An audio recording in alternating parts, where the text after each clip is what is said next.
Hello everybody, this is Fernando for the latest Urban Legends video.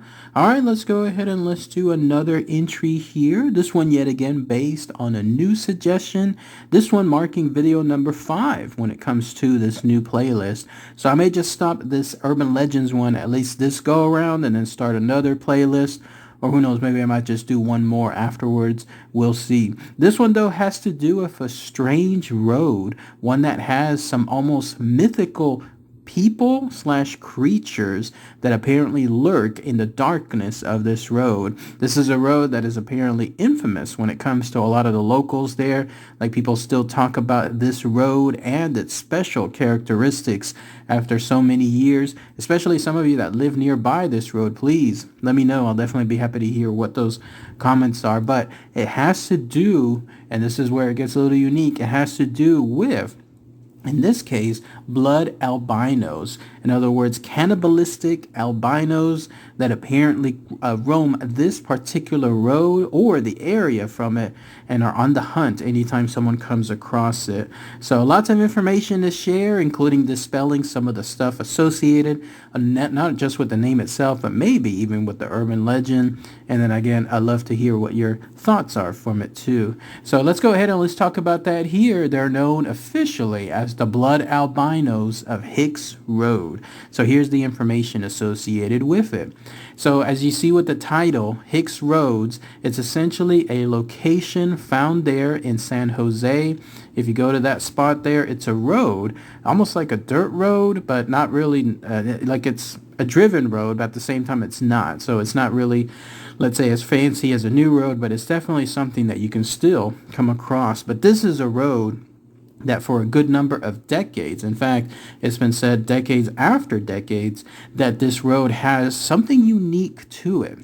It's why it has so many urban legends tied to it as well, so many myths and lores. It's said that there's this group, a special group of people that live in that location. No one knows exactly where. Like, it could be that they live in a house, could be that they live in a trailer. Others have stated that they come from almost like more militaristic departments. More on that here in a minute.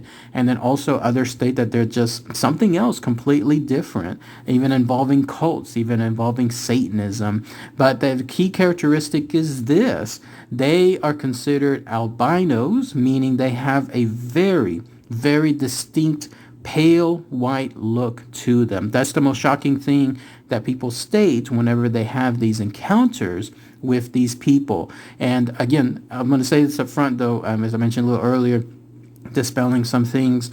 The fact that they're albinos, it could be albinos at least, does not mean that they're bad. Like, in other words, as I've read in several articles already doing the research for this video, they're stating it and I'm stating it too. No one is mentioning that albinism is bad, that they're evil, in other words. It just happens to be that this group, in other words, is either a group of albinos or have albino-like characteristics. So very big distinction. Just wanted to mention that up front. But that's the thing that people note the most. Apparently this group has just this pale white look to them. Very, very white. In some cases even being just no hair as well.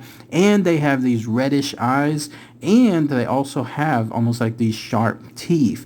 And that's because of this. They are considered cannibalisms, or they love drinking the blood associated with anyone that comes across that road. That's right. You read that right. You heard that right. It's apparently an urban legend that the blood albinos of Hicks Road come out from the darkness, attack viciously anyone who comes across that location, and when they do so, they have all those key characteristics I was mentioning, but they also love eating or sucking the blood off of people. Isn't that crazy, right, when it comes to this road? That's why, according to one article I was reading, people that hear about the stories about this road, some of them stay away from it, and they actively tell others to stay away as well because of the dangers associated with them. But let's talk about that more now, in fact. So the theory is this: the reason why these blood albinos are so vicious is because they in turn are just trying to protect that location. That's one theory that's associated with them. It's that being their land, This is their location. They don't like others trespassing on them. They've almost formed like this community that's there.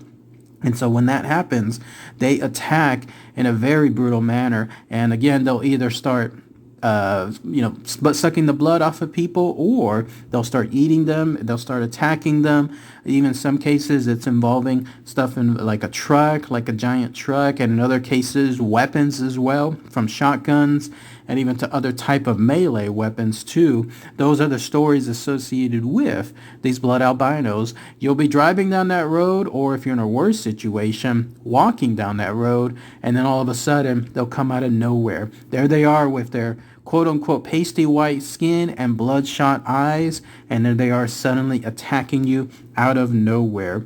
Now, as far as another theory with them, it's this. It's the fact that they are actually satanic cults. The idea is that who knows how far back, who knows the group associated with it as well, but somewhere along that area, that's where a group of Satanists began to practice their dark arts, basically around that location. And through that time period, and who knows what else, it started making them look what they do now. Like, in other words, how they look now. And then it started causing them to, of course, have that kind of vicious act towards anyone coming across them. And then when that occurs, that's where people started linking them to being albinos, although maybe they could not be. Maybe it could be more self-inflicted, like having makeup on or something else like that. But either way, though, that's another theory associated with them. And another one is this, that they could actually be a victim. And that's what that means is this. There's apparently company there called United Technologies Corporation that's nearby. Maybe it's tied to the government. I don't know. Someone will have to mention that for me later on. But the theory is that they are part of research, accidental research or something else that went amok. Even the words such as genetic mutations. And when that happened, they were able to either escape or they were let go.